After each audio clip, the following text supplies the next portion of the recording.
So good morning everyone. Today we are going to start new chapter, reproductive health. Reproductive health. What do you understand by this word, reproductive health? The man which is physically, mentally, socially disabled. ये disable fit है ना।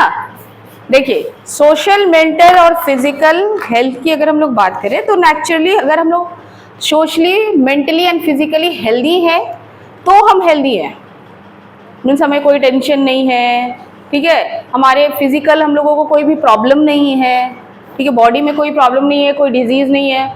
Mental हम लोगों को कोई भी agony नहीं है, मीन्स कोई भी टेंशन नहीं है। और सोशल प्रेशर भी होता है ना, समाज से भी हमारे ऊपर काफ़ी दबाव रहते हैं। तो अगर ये सारी चीज़ें हमारी अच्छी चल रही हैं तो we are the healthy. But here we are talking about reproductive health, है ना। यहाँ पर रिलेशन किससे है भाई? रिप्रोडक्शन से है ना।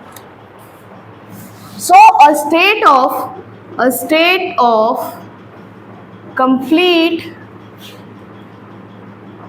physical, mental and social क्या state of complete mental, physical and social wellbeing, है ना। Wellbeing in all aspects is termed as reproductive. In all aspects of reproduction, in all aspect of reproduction is termed as reproductive health. अब इसको समझाओ भला। यहाँ हम लोग क्या बात कर रहे हैं कि एक ऐसा स्टेट जहां we are physically, mentally and socially wellbeing, भाई बिल्कुल फिट है हम। किसके एस्पेक्ट्स में? रिप्रोडक्शन के एस्पेक्ट्स में। तब इसको हम लोग कहते हैं रिप्रोडक्टिव हेल्थ।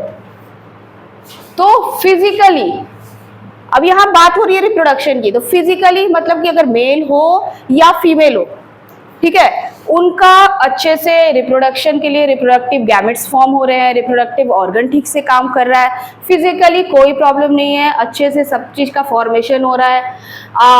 अगर मेटिंग हो रही है तो फर्टिलाइजेशन भी ठीक से हो रहा है, एम्ब्रायो डेवलपमेंट भी ठीक से हो रहा है, कोई भी किसी प्रकार की दिक्कत नहीं है। तो ये physical, it is related to physical, है ना, फिजिकल हेल्थ की बात है। मतलब कि रिप्रोडक्शन का फिजिकली मेंस्ट्रुअल साइकिल अगर अच्छा से हो रहा है फीमेल का, है ना, तो फिजिकली फिट है। बात आती है मेंटल की, तो मेंटल का मतलब क्या? It is related to our brain, है ना।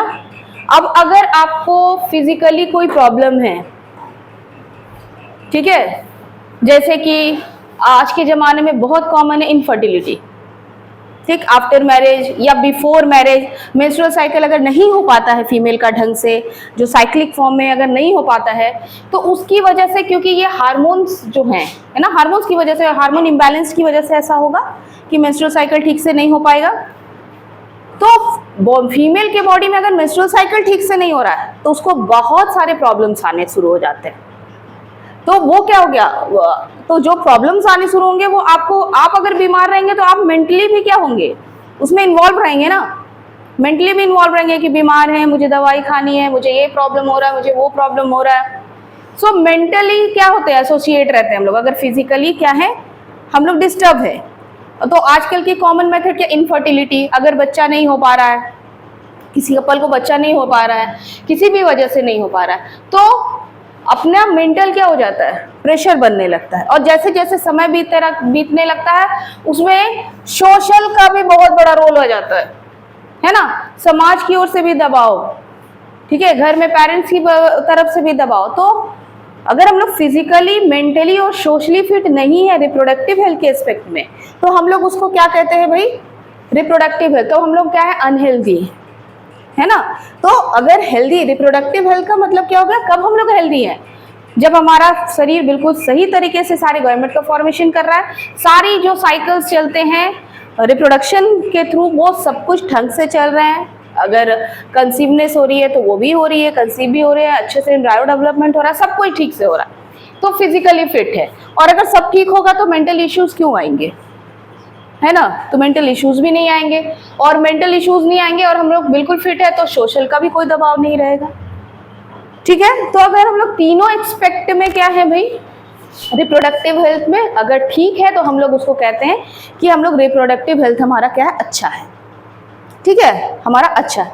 चलिए अब हम लोग इस चैप्टर में कौन कौन से टॉपिक को डिस्कस करेंगे, पहले वो हम लोग जानते हैं। ठीक है, कि इस चैप्टर में हम लोग किस किस टॉपिक को कवर करेंगे और ये चैप्टर पढ़ना हमारे लिए क्यों जरूरी है। ठीक है, तो कौन कौन सा हम लोग बात करेंगे, फैमिली प्लानिंग की नाम सुना होगा आप लोगों ने, हाँ, फैमिली प्लानिंग, फैमिली प्लानिंग है ना। बात करेंगे हम लोग फैमिली प्लानिंग की, कि फैमिली को प्लान करना चाहिए, कैसे करना चाहिए, क्यों करना चाहिए, अभी हम लोग इसके अंदर डिस्कस करेंगे, है ना। दूसरा क्या हम लोग पढ़ेंगे, हम लोग पढ़ेंगे कुछ कॉन्ट्रासेप्टिव मेथड्स, कॉन्ट्रासेप्टिव मेथड्स पढ़ेंगे कि भाई हम लोग अगर प्लान कर रहे हैं, है ना, तो कॉन्ट्रासेप्टिव मेथड्स बिना यूज किए कैसे प्लान करेंगे।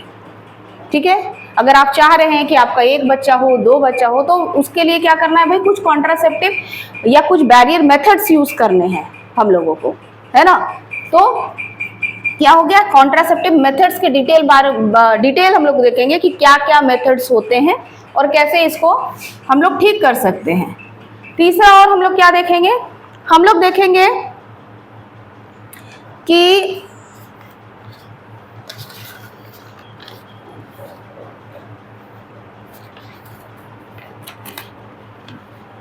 मेडिकल टर्मिनेशन ऑफ प्रेगनेंसी, है ना, मेडिकल टर्मिनेशन ऑफ प्रेगनेंसी,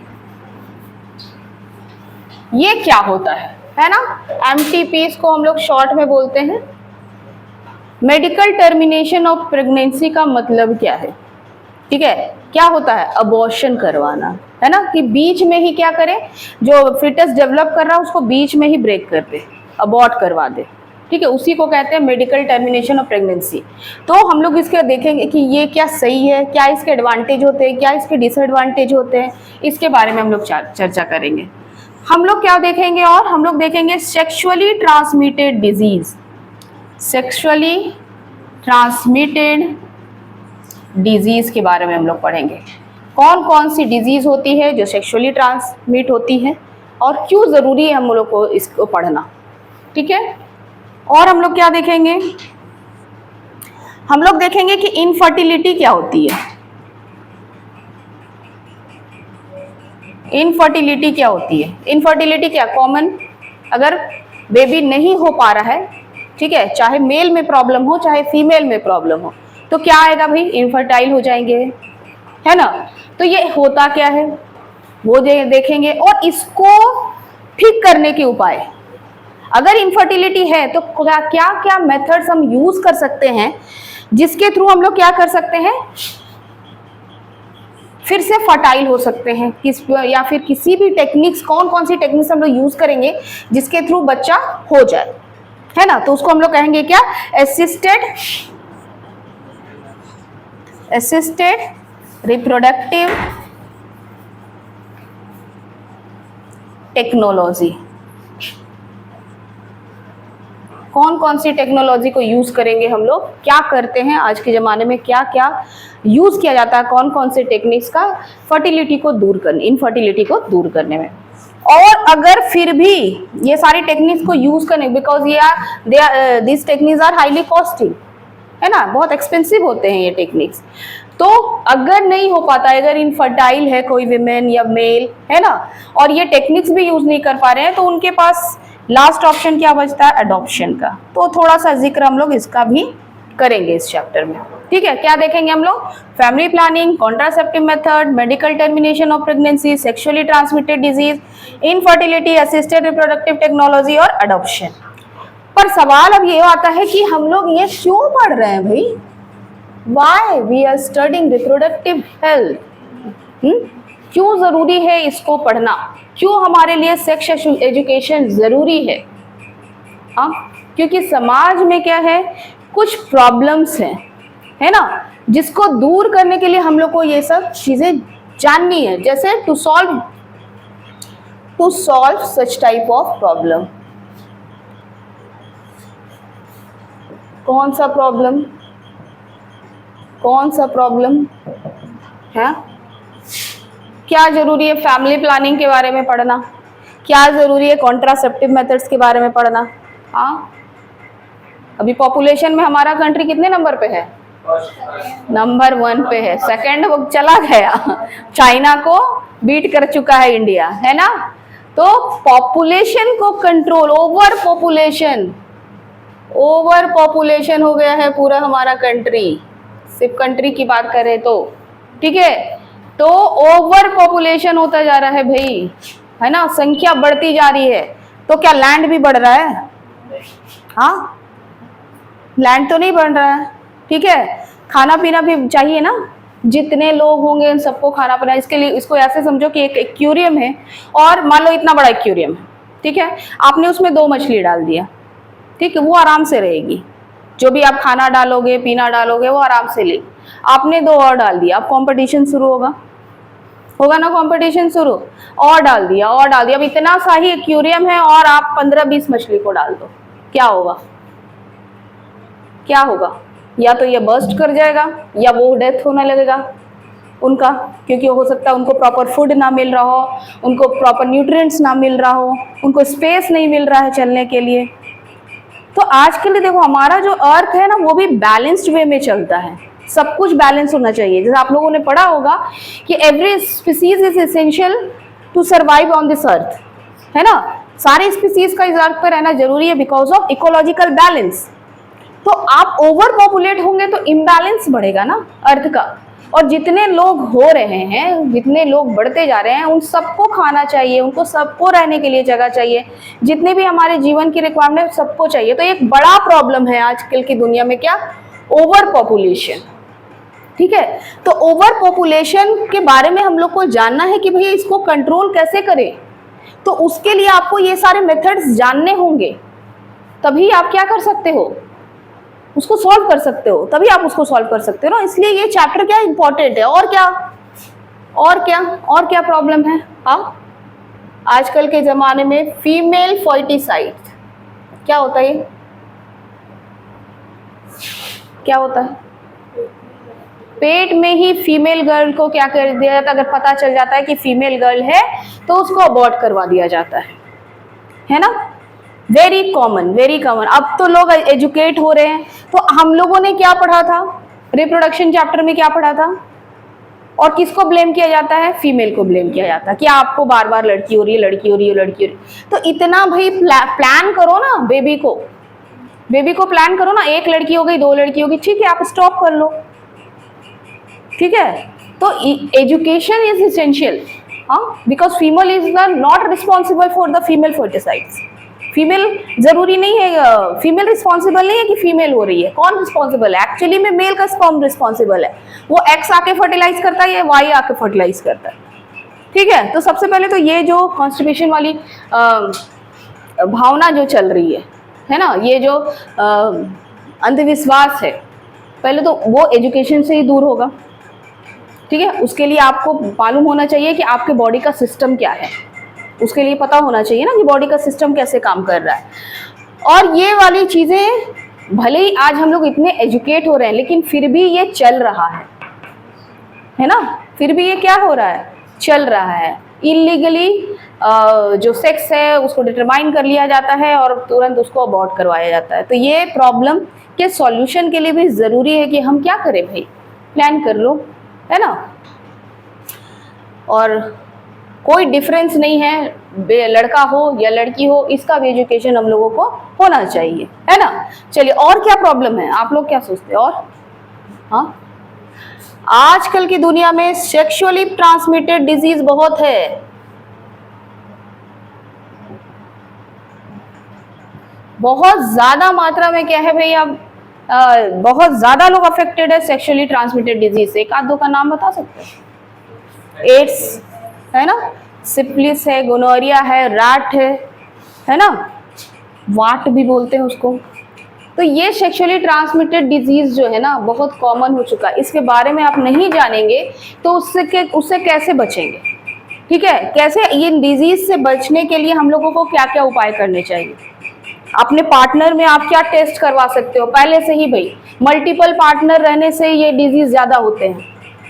ठीक है, ये आपको मालूम होना चाहिए। मल्टीपल पार्टनर है अगर आपके तो ये डिजीज आपको होने के चांसेस ज्यादा हैं। अगर आप अपने पार्टनर का अगर ब्लड टेस्ट पहले से ही करवा ले, भाई एजुकेट है, इसमें क्या बड़ी बात है ना। एजुकेशन आप पहले से करा दो भाई। एड्स वगैरह तो नहीं, आपको मालूम है कि एड्स क्या होता है, सेक्सुअली इंटरकोर्स से ट्रांसमिट हो जाता है। ठीक है, और फिर ब्लड ट्रांसफ्यूजन और दिस दैट, अगर मदर को है तो वो फीटस को भी हो जाएगा, है ना। तो हम लोग को इसके बारे में मालूम तो होना चाहिए, तब तो हम लोग क्या कर सकते हैं, सेव कर सकते हैं अपने आप को। और क्या प्रॉब्लम है?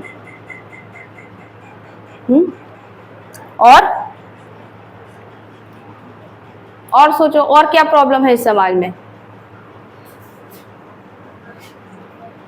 और क्यों जरूरी है?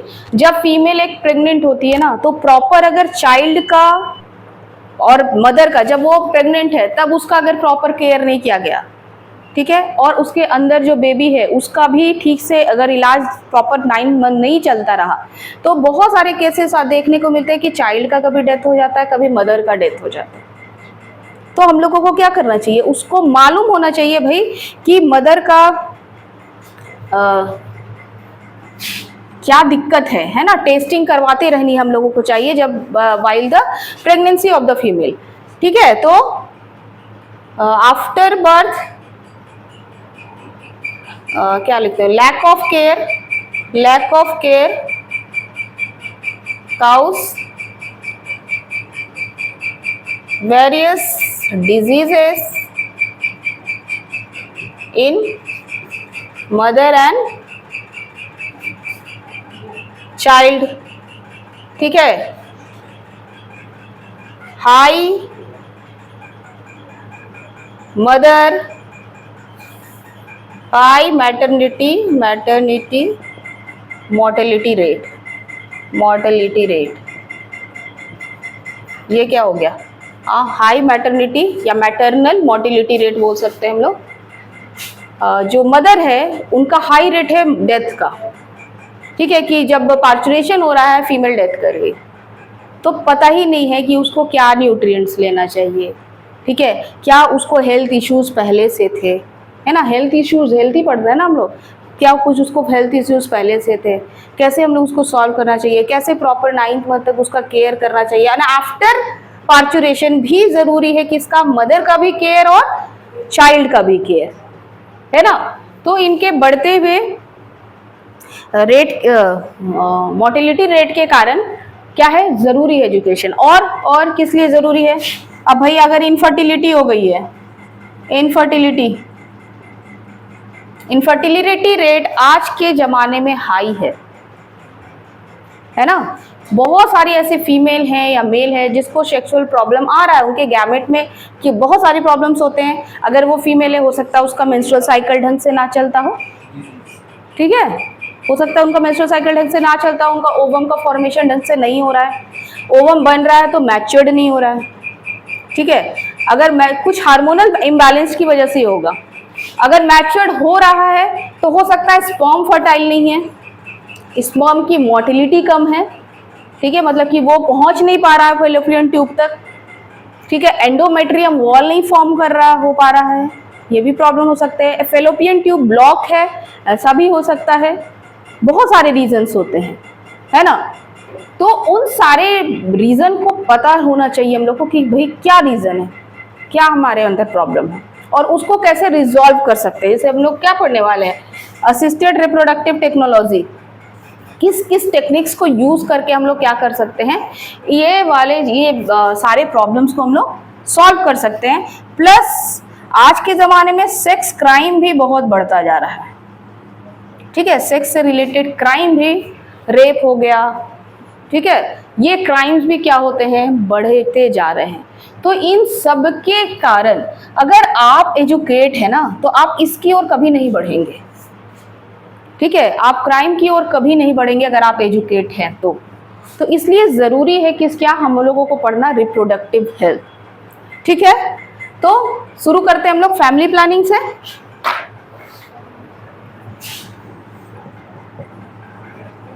फैमिली प्लानिंग,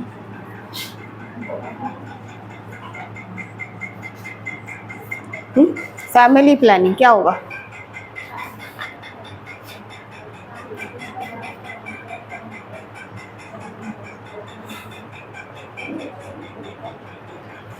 फैमिली प्लानिंग का मतलब कि प्लान कर ले भाई हम लोग कि हम लोग को कितना बेबी करना है ना, ठीक है, प्लान कर ले हम लोग। तो क्यों करते हैं फैमिली प्लानिंग हम लोग, क्यों करते हैं? हाँ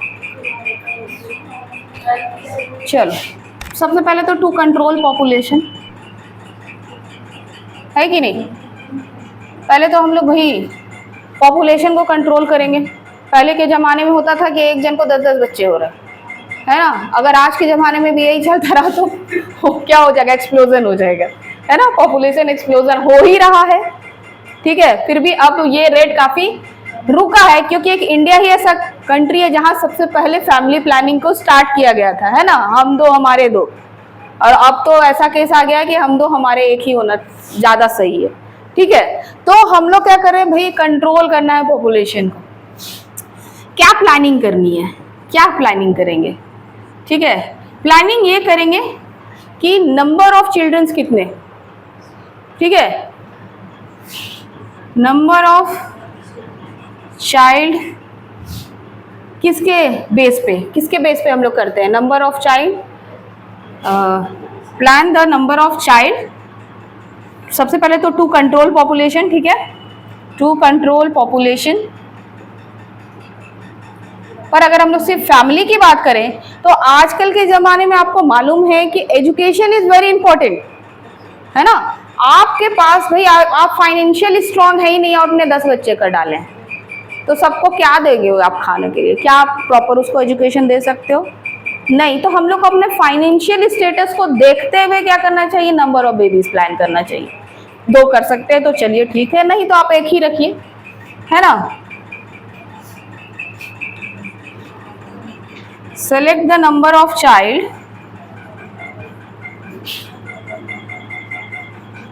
according to financial status। Financial status क्या है भाई हमारा फाइनेंशियल स्टेटस, उस पर हम लोग क्या करेंगे, चाइल्ड के नंबर को डिसाइड करेंगे, ठीक है, ठीक है, ये फैमिली प्लानिंग है। दूसरा क्या, पेरेंट्स का क्या एज होना चाहिए चाइल्ड के बर्थ के लिए, कौन सा एज सही है। ऐसे तो हम लोगों को मालूम है कि आप फीमेल हो या फीमेल हो, जो मैरिज का एज है वो क्या है, 21 हो चुका है ना, मतलब मैरिज तो आपको 21 के बाद ही करना चाहिए।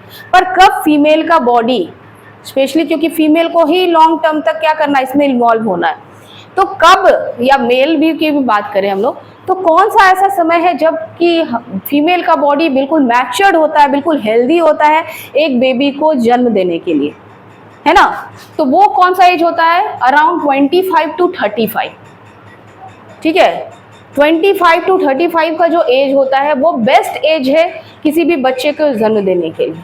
उसके बाद फिर उनके हेल्थ इश्यूज शुरू हो जाते हैं, ठीक है, या नंबर ऑफ ओवम जो है मैचुरेशन थोड़ा घटने लगा, या हार्मोनल्स का कुछ क्या हो, डिक्लाइन होने लगे हार्मोन्स वगैरह। तो हम लोगों को एज भी प्लान करना चाहिए कि किस समय हम लोग को बेबी चाहिए। आफ्टर 35 हम लोग को प्लान नहीं करना चाहिए। अगर नहीं हो पा रहा है या इनफर्टाइल वाली स्थिति है तो आप पूरी कोशिश कीजिए कि इस फेज में आप क्या करें, फर्टाइल हो जाए, है ना, क्योंकि आफ्टर 35 फिर आपको इश्यूज आ सकते हैं, चाइल्ड में भी इश्यूज आ सकते हैं और फीमेल के हेल्थ में भी इश्यूज आ सकते हैं, ठीक है। और अगर प्रेग्नेंट हो भी गई तो मे बी ये क्या हो रहा है, बार बार अबॉर्ट हो जा रहा है, अपने आप हो जा रहा है, ऐसा इश्यूज आ सकता है आफ्टर 35। पर ऐसा नहीं है कि आफ्टर 35 फीमेल कंसीव नहीं कर सकती है, कर सकती है, but here we are talking about the best age, है ना। तो जो प्लान है, तो parents should be plan a baby at right age. क्या एज हो सकता है, 25 to 35, ठीक है, राइट एज में। फिर अगर आप 2 बच्चे कर रहे हैं, है ना, अगर आप 2 बच्चे कर रहे हैं, तो ही की बात करेंगे हम लोग, 3 में तो जाना ही नहीं है, ठीक है। अगर आप 2 बच्चे कर रहे हैं तो उनके बीच ना प्रॉपर क्या होना चाहिए, गैप होना चाहिए। अगर जल्दी जल्दी 2 बच्चा हो जाता है तो फिर ना मदर को अपने बॉडी को ठीक करने का मौका मिलता है, ठीक है, क्योंकि वो फिजिकली क्या हो गई, उस वक्त वीक हो गई है जब तुरंत एक बच्चा हुआ, और अगर तुरंत फिर वो कंसीव कर लेती है तो वो दोनों बच्चों को भी ठीक से नहीं देख पाएगी और उसका हेल्थ भी क्या होगा, अफेक्ट होगा। तो 2 बच्चों के बीच में गैप जरूर होना चाहिए, ठीक है, कम से कम 3 से 5 साल का गैप जरूर होना चाहिए, ठीक है। तो प्रॉपर गैप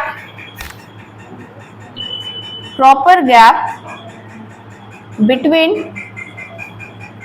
2 चाइल्ड, ठीक है, प्रॉपर गैप होना चाहिए 2 बच्चों के बीच में, ठीक है। अब आप प्लान कर रहे हैं 2 बच्चा का और दोनों बच्ची लड़की हो गई या दोनों बच्चा लड़का हो गया, तो ऐसा नहीं है कि तीसरा कर लीजिए भाई, ठीक है।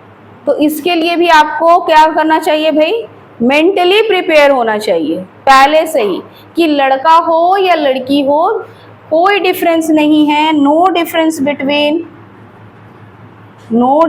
बिटवीन गर्ल और बॉयज चाइल्ड, ठीक है। मेंटली प्रिपेयर रहिए, आप जब प्लान कर रहे हैं तो आप मेंटली प्रिपेयर रहिए कि एक अगर बेटी हुई है तो नेक्स्ट भी बेटी हो सकती है। इसके लिए ये नहीं कि पता लगाएं और जाके अबॉर्ट कर दिए, है ना, this is a crime, murder है ना ये। तो जब आपके वॉम में बेबी आ चुका है तो मतलब कि वो एक जान आ चुकी है, आप उसको हटा रहे हो, मतलब यू आर द मर्डरर। ये आपके दिमाग में होना चाहिए, हर फीमेल और मेल, हर पेरेंट्स के दिमाग में ये होना चाहिए कि चाहे लड़की हो चाहे लड़का हो, हमें क्या करना है, वही हमारे बच्चे, है ना। चलिए, तो ये चीज़ों को हम लोग क्या करते हैं, प्लान करते हैं जब हम लोग फैमिली प्लानिंग कर रहे हैं, ठीक। अब हम लोग पढ़ेंगे कॉन्ट्रासेप्टिव मेथड्स। तो हम लोग देखेंगे अब कॉन्ट्रासेप्टिव मेथड्स,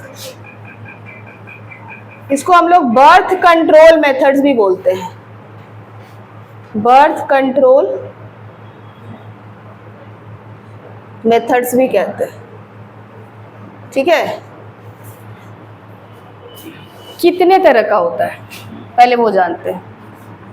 एक है नेचुरल मेथड, ठीक है। दूसरा है barrier method.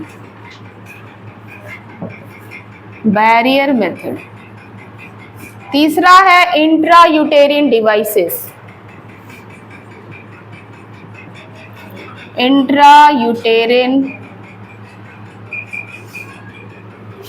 Devices,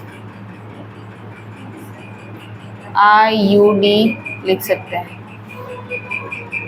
intrauterine devices. चौथा है पिल्स या इंजेक्शन, और 5वां है सर्जिकल मेथड।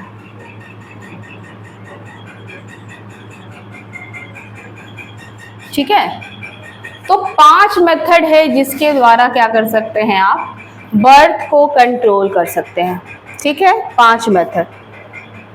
सबसे पहले हम लोग बात करें किसकी, नेचुरल मेथड की बात करते हैं हम लोग। सबसे पहले नेचुरल मेथड, भाई ना इसमें कोई दवाई है ना कुछ है, कुछ भी नहीं यूज किया जाता है।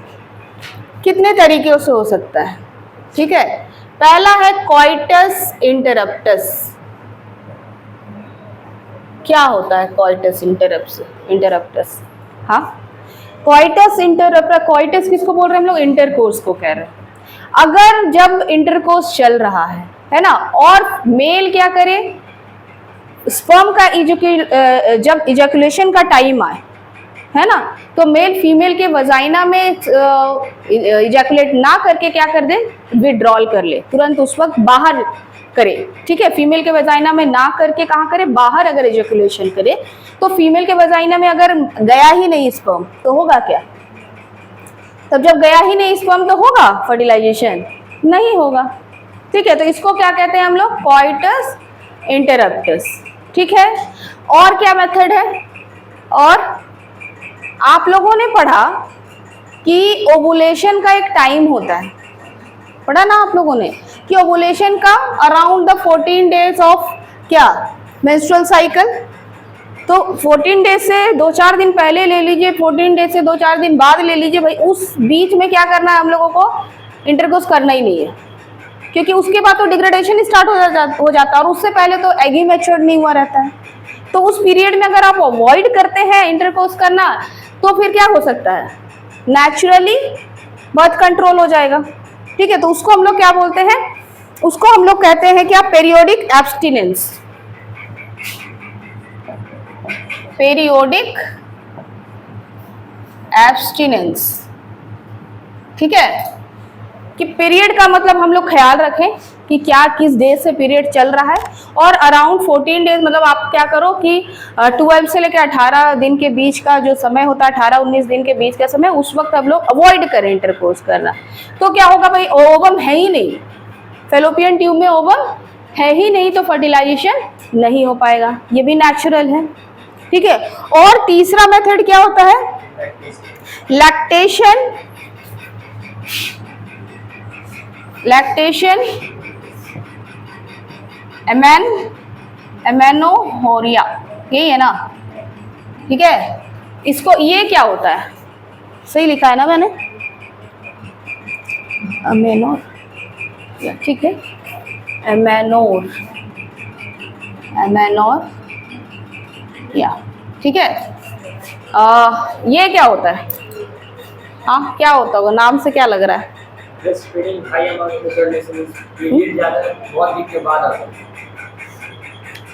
जब पार्चुरेशन हुआ, ठीक है, जब पार्चुरेशन हुआ, उससे पहले तो पीरियड रुका ही हुआ था। ठीक है, मेंस्ट्रुअल साइकिल हो नहीं रहा था। जब पार्चुरेशन हो गया तो हो सकता है फीमेल को क्या होता है ना, लंबे टाइम तक ओवम का फॉर्मेशन नहीं हो पाता है, तो मेंस्ट्रुअल साइकिल नहीं आता है। तो जब मेंस्ट्रुअल साइकिल नहीं आ रहा है तो उस वक्त क्या हुआ? ओवम तो बन ही नहीं रहा होगा, तभी नहीं आ रहा मेंस्ट्रुअल साइकिल, है ना? तो उस वक्त भी अगर आप क्या करते हो, इंटरकोर्स करते हो, तो आपको अधिकतर चांसेस है कि आप प्रेग्नेंट नहीं होइएगा। ठीक है, चलिए इसके एडवांटेज क्या है? एडवांटेज क्या है? कुछ एडवांटेज होंगे भैया, नेचुरल है। No side effect, no side effect, कोई साइड इफेक्ट नहीं है इसका, है ना? कोई साइड इफेक्ट है ही नहीं।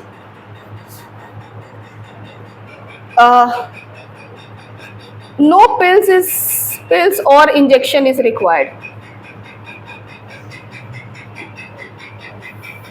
ना इसमें आपको कोई दवा खाना है ना, ना ही कोई इंजेक्शन लेना है, कुछ भी नहीं करना, बिल्कुल नेचुरल जैसे हम लोग का लाइफ चल रहा है वैसे चल रहा है ना? पर क्या इसके कुछ डिसएडवांटेज भी हैं? यस, फेलियर, हाँ, हाई रिस्क ऑफ फेलियर। ठीक है, failure risk high. Failure risk high कैसे हो सकता है भाई? जब कोइटस इंटरप्टस करने की कोशिश कर रहे हैं, लेकिन क्या हो गया भाई? स्पर्म एंटर कर गया वजाइना में। ठीक है, तो फेल हो जाएगा, रिस्क हाई है इसका। हाँ, रिस्क हाई है। पीरियोडिक एब्स्टिनेंस, आप तो भाई बस दिन गिन रहे हैं, है ना? पर आपके बॉडी में हार्मोन कैसे काम कर रहा है? अगर एस्ट्रोजन का हार्मोन का लेवल हाई हो गया पहले, तो आपको ओवुलेशन पहले ही हो जाएगा। ठीक है, हो सकता है 6-7 दिन में ही ओवुलेशन हो जाए, इतनी जल्दी फॉर्म हो जाए। हम लोगों ने सब कुछ पढ़ा, वो नॉर्मल है, नेचुरली जो काम करते हैं हम लोग, है ना? But exception is always there, हो सकता है कि पहले ही ओवुलेशन हो चुका है ना, तो इसका रिस्क है। ये आप तो जान नहीं रहे, भले प्लान कर रहे हैं आप, है ना, लेकिन आप जान नहीं रहे कि आप में ओवुलेशन हुआ है या नहीं हुआ, वो अपनी टेस्ट करा के थोड़ी ना करना है, ठीक है। तो रिस्क है यहाँ भी। और लैक्टेशन एमेनोरिया में कि नहीं आ रहा पीरियड, लेकिन हो सकता है इसी मंथ से शुरू हो जाए आना जब आपने इंटरकोर्स कर लिया, तो ये भी हाई रिस्क की है ना। तो तीनों नेचुरल मेथड है और बहुत अच्छा मेथड है, क्योंकि आपको इसमें ना कोई दवाई लेनी है, ना कोई इंजेक्शन लेना है, ना कुछ लेना, नेचुरल सब कुछ चीजें करनी है।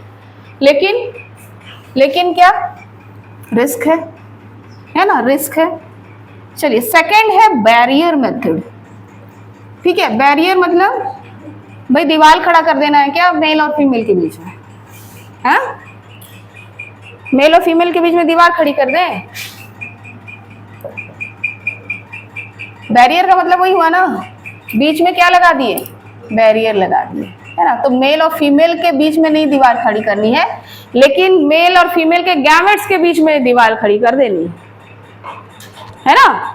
गैमेट्स के बीच में दीवार खड़ा करने के लिए कुछ इंस्ट्रूमेंट यूज किए जाते हैं, जैसे आप लोगों ने कॉन्डम का नाम सुना होगा, ठीक है, डायफ्रैगम का नाम सुना होगा, डायफ्रैगम, वॉल्ट्स का नाम सुना होगा, सुना है, हाँ, वॉल्ट्स का नाम सुना होगा, नहीं सुने हैं। सर्वाइकल कैप्स का नाम सुना होगा। चलिए किसी का नाम ना सुना हो तो आपने कॉन्डम का नाम तो जरूर सुना होगा, है ना, सबने सुना होगा कॉन्डम का नाम। क्या है कॉन्डम? कॉन्डम एक बलून लाइक इलास्टिक कवरिंग है जो कि इंटरकोर्स के समय मेल अपने पेनिस के ऊपर लगा लेते हैं, ठीक है। और उसके बाद क्या हो रहा है, इंटरकोर्स हो रहा है। तो आपका अगर स्पर्म एजैकुलेट भी हो रहा है तो कहाँ हो रहा है, पेनिस में, बस पेनिस के थ्रू कॉन्डम में, है ना। वो एंटर नहीं कर पा रहा है कहाँ, फीमेल के वजाइना में, ठीक है। वो कहाँ रह गया भाई, स्पर्म रह गया कॉन्डम के अंदर, ठीक है। वो फीमेल वजाइना में एंटर ही नहीं किया। तो जब नहीं किया मतलब कि दोनों के बीच में बैरियर लग गया है, ठीक है। तो इसको हम लोग कहते हैं क्या, condom. Diaphragm, vault, cervical caps, ये भी बैरियर है जो फीमेल क्या करती है, यूज करती है, ठीक है। फीमेल अपने वजाइना में अगर इसको फिट कर दे बिफोर इंटरकोर्स तो उनका क्या होता है, वजाइना सर्विकल जो एरिया होता है वो ब्लॉक हो जाता है। सर्विक्स का एरिया जो कि यूट्रस में खुलता है वो अगर ब्लॉक हो गया है तो स्पर्म अगर वजाइना के अंदर एंटर भी कर गया तो नहीं पहुंच पाएगा फेलोपियन ट्यूब तक, ठीक है, नहीं पहुंच पाएगा। इसका क्या एडवांटेज है और डिसएडवांटेज है, इसका क्या एडवांटेज है? हाँ, वेरी गुड, हाँ, prevent from sexually transmitted disease.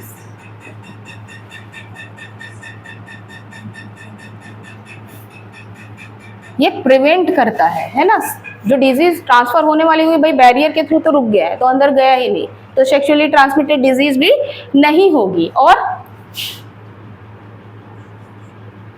Less expensive है भाई, है कि नहीं, सस्ता मिलता है, इसके लिए आपको ज्यादा पैसे खर्च करने नहीं पड़ेंगे, लेस एक्सपेंसिव है और इजी टू यूज है, ठीक है, इजी टू यूज है। फायदे ही हैं इसके, नुकसान नॉर्मली नहीं ही है इसका, ठीक है। इस नुकसान इसका कोई भी वैसे डिसएडवांटेज इसके नहीं ही है ना। चलिए उसके बाद हम लोग बात कर लेते हैं आईयू, इंटर यूटेरिन डिवाइस, आईयूडी। अब ये क्या होता है भाई, कॉपर टी सुना है आप लोगों ने नाम?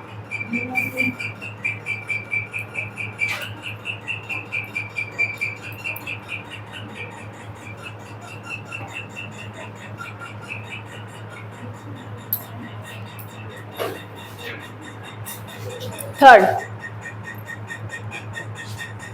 इंट्रायूटेरिन डिवाइसेस, ठीक है, IUDs, ठीक है। चलो ये क्या होता है, इंट्रायूटेरिन डिवाइसेस कुछ डिवाइस होते हैं है ना। दो तरह का ये डिवाइस होता है, एक होता है कॉपर इंट्रायूटेरिन डिवाइसेस और दूसरा होता है हार्मोनल इंट्रायूटेरिन डिवाइसेस।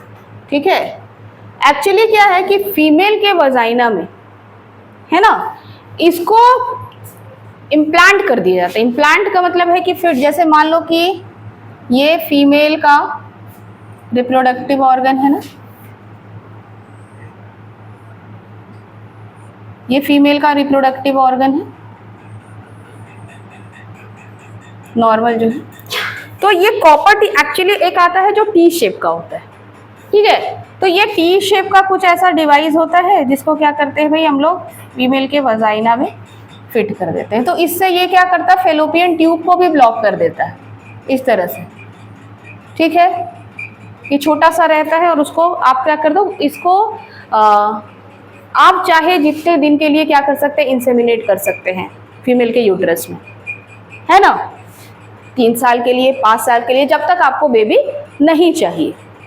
ठीक है, लेकिन ये कॉपर जो होता है ना इंट्रायूटेरिन डिवाइसेस, एक्चुअली ये कॉपर जो है ना वो क्या करता है, ये फीमेल का जो सर्वाइकल म्यूकस होता है, ठीक है, उसके साथ ये रिएक्ट करता है और रिएक्ट करके क्या करेगा, रिएक्ट करके ये स्पर्म को किल करने का इफेक्ट पैदा करता है, स्पर्म किलिंग इफेक्ट पैदा करता है। कहाँ पर, यूट्रस में, है ना, सर्विक्स वाले एरिया में। ठीक है, अगर अब ये जो डिवाइस है कॉपर वाला, है ना, कॉपर वाला जो डिवाइस है, copper act on mucus, vaginal mucus या सर्विकल म्यूकस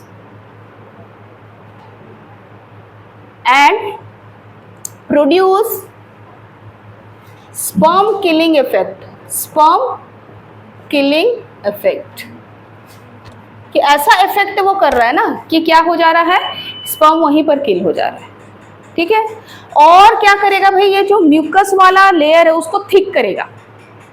ठीक है, म्यूकस वाला लेयर को क्या करेगा, थिक करेगा। अगर ये थिक करेगा म्यूकस लेयर, क्या होगा,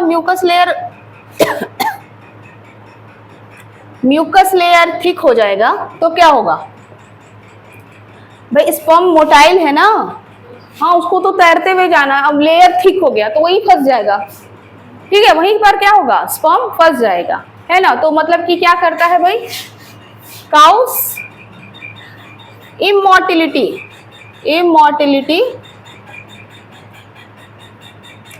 ऑफ स्पर्म।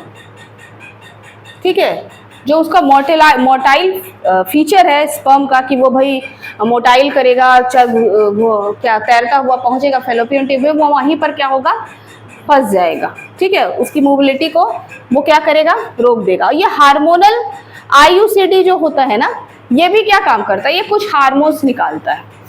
ठीक है, अब ये कुछ हार्मोन्स निकालेगा और वो भी सेम एक्ट करेगा, सर्वाइकल म्यूकस पे एक्ट करेगा, उसको थिक करेगा, है ना, और स्पर्म की मोटिलिटी को कम करेगा, स्पर्म को किल करेगा उसी एरिया में। किसी भी हाल में वो कहाँ नहीं पहुंचने देगा, उसको फेलोपियन ट्यूब तक नहीं पहुंचने देगा। ठीक है, तो स्पर्म किलिंग इफेक्ट पर, और कौन सा हार्मोन होता है, प्रोजेस्टीन। ठीक है, कौन सा हार्मोन होता है, प्रोजेस्टीन हार्मोन होता है। ठीक है, सेम इफेक्ट पैदा करेगा। ठीक है, इसके बाद हम लोग बात कर लेते हैं पिल्स की और इंजेक्शन की। वही था ना, हाँ, पिल्स और इंजेक्शन में क्या होता है भाई, आपने सुना होगा कुछ पिल्स का नाम। एडवांटेज ये है कि देखो, एडवांटेज क्या है इसका भी, अधिकतर क्या है, साइड इफेक्ट उतना कुछ है नहीं, है ना। इसका भी एडवांटेज क्या है, नो साइड इफेक्ट्स। ठीक है, और डिसएडवांटेज ये है ना इसका, डिसएडवांटेज क्या है इसका, डिसएडवांटेज ये है कि अगर इसका जो फंक्शन है उस पर भी स्पर्म मोबाइल होकर के, मतलब तैरता हुआ पहुंच गया कहाँ पर, एग के पास, है ना। और साथ ही साथ ये क्या कर रहे हैं ना, एक और चीज ये कर रहे हैं कि ये जो यूटेरिन वॉल है ना, इसको थिक नहीं होने देते हैं ज्यादा, ठीक है, ये भी फंक्शन ये परफॉर्म कर रहे हैं, ठीक है, ये इसको थिक नहीं होने देते हैं। तो अगर फर्टिलाइजेशन हो जाता है तो फिर वो चाइल्ड में प्रॉब्लम होगा, ठीक है। तो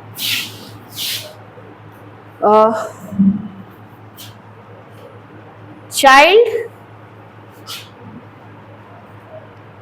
has defect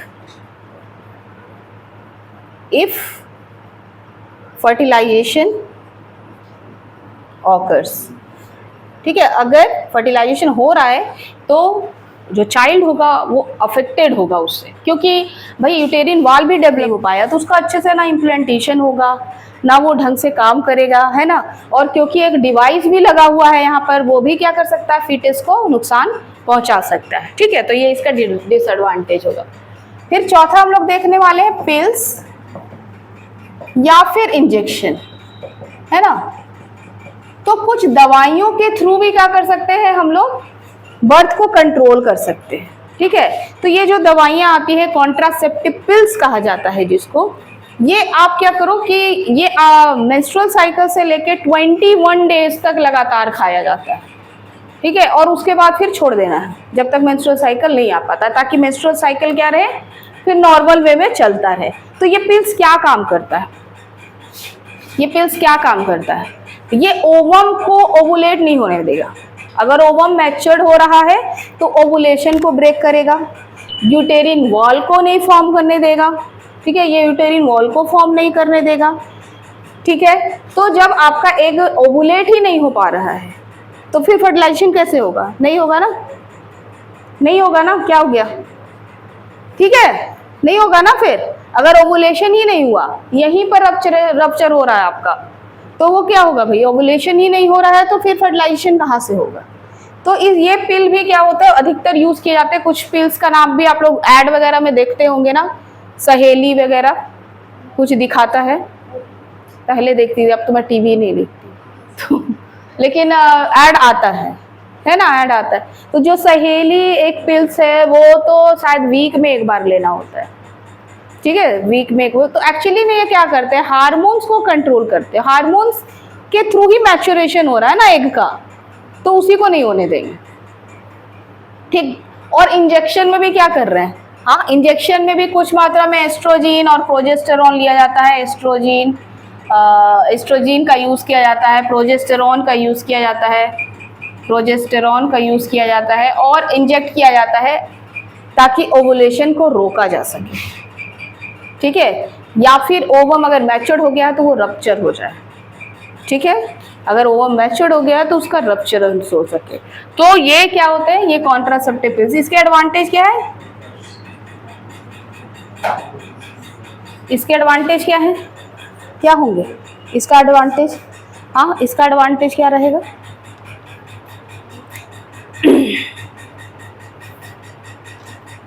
पिल्स का क्या रहेगा एडवांटेज,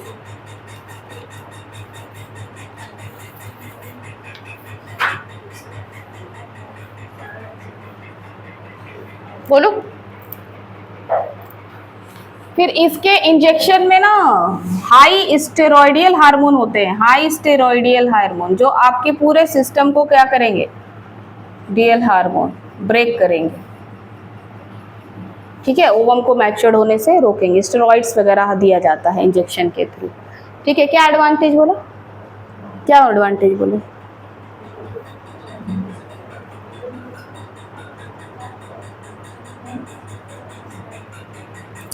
अगर आप ले भी रहे हैं पिल्स, है ना, तो 21 डेज तक ले रहे हैं फिर छोड़ दे रहे हैं, तो मेंस्ट्रुअल साइकिल को आपने क्या कर लिया है, कंट्रोल कर लिया है। मेंस्ट्रुअल साइकिल भी चल रहा है ताकि आपके बॉडी में सारे हार्मोन्स भी ठीक ठाक काम करते रहे और आपका प्रेगनेंसी भी क्या हो रहा है, प्रिवेंट हो जा रहा है ना। तो ये एडवांटेज ये है कि रेगुलेट कर लेता है, रेगुलेट मेंस्ट्रुअल साइकिल।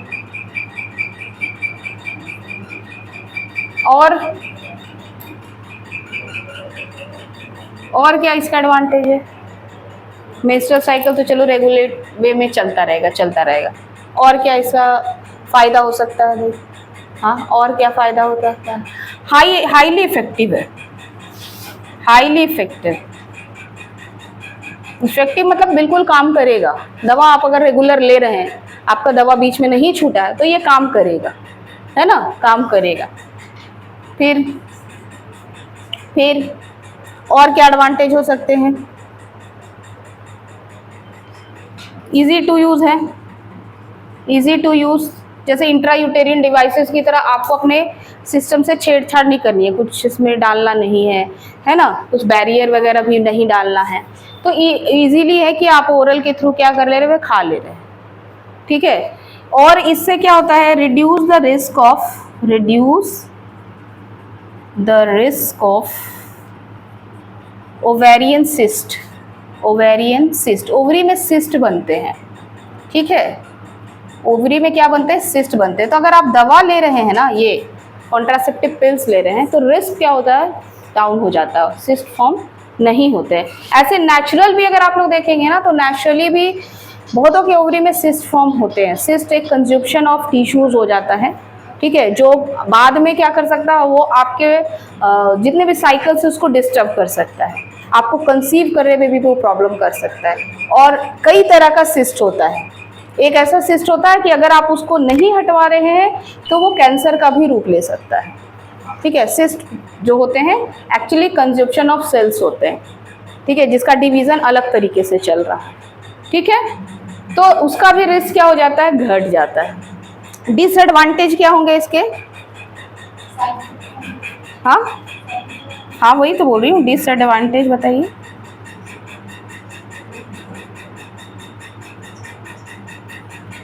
हो सकता है कि फीमेल वॉमिटिंग फील करे, हो सकता है कि नौजिया हो। नौजिया मतलब अच्छा नहीं लगना, जी मचलना, है ना, ये सब भी फेस कर सकते हैं। हेडेक भी हो सकता है, ठीक है, हेडेक भी हो सकती है फीमेल को, ठीक। और आप क्या कर रहे हो, एक्चुअली में नॉर्मल सिस्टम को आप डिस्टर्ब कर रहे हो। तो आप कंटिन्यू ले रहे हैं और उसी तरह से अपने बॉडी को क्या कर लिए हैं, फॉर्म कर लिए हैं कि भाई मेरा ओवम जो है वो ना मैच्योर्ड हो। तो बहुत सारी फीमेल में ऐसा केस देखा गया है कि जो कंटिन्यूसली इस तरह से दवा खा रही है, जब वो दवा छोड़ दी है और नॉर्मल चाहती है कि अब कंसीव करे, तो भी उसका ओवम मैच्योर्ड नहीं हो पा रहा है, ठीक है। हालांकि इसका कोई ऐसा साइड इफेक्ट है नहीं, लेकिन एक्सेप्शन इज ऑलवेज देयर, है ना। बहुत सारे फीमेल्स में ये केसेस देखने के लिए मिल जाता है, ठीक है। तो ये सब नेचुरल प्रॉब्लम है कि उनको वोमिटिंग लगेगी, या फिर नौजिया होगा, हेडेक होगा, है ना, ये सारी चीज़ें। मूड चेंज होंगे, जो कि अभी एडोलेसेंस के टाइम में होता है, मूड चेंज होते रहता है हमेशा, है ना, हमेशा उस तरह से होगा, ठीक है। तो ये सारी चीज़ें हो सकती हैं। नेक्स्ट क्या बच गया हमारा, सर्जिकल मेथड। अब सर्जिकल, अब देखो हम लोगों ने क्या क्या देखा, हम लोगों ने इंट्रायूटेरियन डिवाइसेस देखा, पिल्स देखा, है ना। तो जैसे इंट्रायूटेरियन डिवाइसेस आपने लगा लिए हैं अगर, तो ये क्या है भाई, परमानेंट नहीं है ना। जब तक चाहे आप लगाइए और फिर आप कंसीव करना चाहते हैं तो उस डिवाइस को हटा लीजिए। लेकिन ये जो सर्जिकल मेथड है ना, ये परमानेंट होता है, ठीक है। सर्जिकल मेथड क्या होता है, परमानेंट होता है, ये परमानेंट है, ठीक है। फैमिली प्लानिंग का ऑपरेशन ऐसा सुने होंगे आप लोग, हो सकता है आप लोगों के घर में भी किसी का हुआ। तो ये मेल में भी होता है और फीमेल में भी होता है, मेल में भी होता है और कहाँ होता है, फीमेल में भी होता है, ठीक है। अगर ये फीमेल में हो रहा है, अगर ये फीमेल में हो रहा है तो उसको हम लोग क्या कहते हैं, ट्यूबेक्टोमी। ट्यूबेक्टोमी, ये जो ट्यूब है ना, ये जो फेलोपियन ट्यूब है, इसको यहाँ से कट करके क्या किया जाता है, यहाँ बांध देंगे, यहाँ बांध देंगे, यहाँ से इसको क्या कर दिया हमने, ब्रेक कर दिया। अब बताओ, जब ये कट हो गया तो अब कितना स्पर्म जाएगा, क्या यहाँ तक पहुँचेगा जहाँ ओवम रहेगा, पहुँचेगा ही नहीं। ये परमानेंट हो गया कि अब वो स्पर्म कभी भी ओवम तक नहीं पहुँचेगा। तो जब वो नहीं पहुँचेगा तो फिर क्या होगा, फर्टिलाइजेशन नहीं होगा, है ना। और अगर ये मेल में हो रहा है तो इसको कहते हैं वैसेक्टोमी, ठीक है, क्या होता है ये जो आप लोगों ने याद किया, याद करो, आप लोगों ने पढ़ा था कि टेस्टिस है और फिर एपिडिडाइमिस है और यहाँ से वसा एफ्रेंशिया ट्यूब निकला था, है ना, वसा एफ्रेंशिया ट्यूब निकला था जो फर्दर कहाँ पर आएगा भाई, पेनिस में आएगा, है ना, पेनिस में आएगा। ठीक है, तो ये वाला जो ट्यूब होता है ना यहाँ पर कट किया जाता है। ठीक, यहाँ पर कट करके क्या करते हैं भाई, यहाँ पर सर्जरी कर दी जाती है, इसको बांध दिया जाता है। अब यहाँ ब्रेक हो गया, अब स्पर्म यहाँ से बाहर निकलेगा, स्पर्म ही नहीं निकलेगा तो इजैकुलेशन ही नहीं होगा, तो फिर कहाँ से कुछ होगा, कुछ भी नहीं होगा। तो मेल में किसको कहते हैं हम लोग, वैसेक्टोमी। तो ये 5 मेथड है बच्चों किसके, कॉन्ट्रासेप्शन के। ठीक है, क्यों जरूरी था पढ़ना, क्योंकि बहुत लोग को ये जानकारी ही नहीं है कि ऐसे मेथड्स भी होते हैं जिसके थ्रू हम लोग क्या कर सकते हैं, प्रेगनेंसी को ब्रेक कर सकते हैं, रोक सकते हैं हम लोग, है ना। तो जब तक आप जितने बच्चे चाहते हैं तभी क्या करना चाहिए, नॉर्मल यूज करना चाहिए, नहीं तो हम लोगों को क्या करना चाहिए, इन सारे प्रोसेस में से कुछ का भी इस्तेमाल नेचुरल मेथड कर ले, बैरियर मेथड्स कर ले, इंट्रायूटेरियल डिवाइसेस लगा ले, पिल्स या फिर इंजेक्शन ले ले या फिर सर्जरी करा ले, वो तो परमानेंट है ना, कि अब हो चुका है बच्चा, अब हम लोगों को नहीं चाहिए तो सर्जरी करा ले। ठीक है, तो इन सारे मेथड्स को यूज करके क्या कर सकते हैं हम लोग, बर्थ को कंट्रोल कर सकते हैं। ठीक है, अब नेक्स्ट क्लास में हम लोग बाकी की चीज़ों को देखेंगे, क्या क्या बच गया। मेनली हम लोग क्या इसमें डिटेल देखेंगे आगे कि अगर कोई फीमेल इनफर्टाइल है तो कौन कौन सी टेक्नोलॉजी को हम लोग यूज़ करेंगे, है ना, फर्टिलिटी के लिए। ठीक है, तो नेक्स्ट क्लास हम लोग मिलते हैं।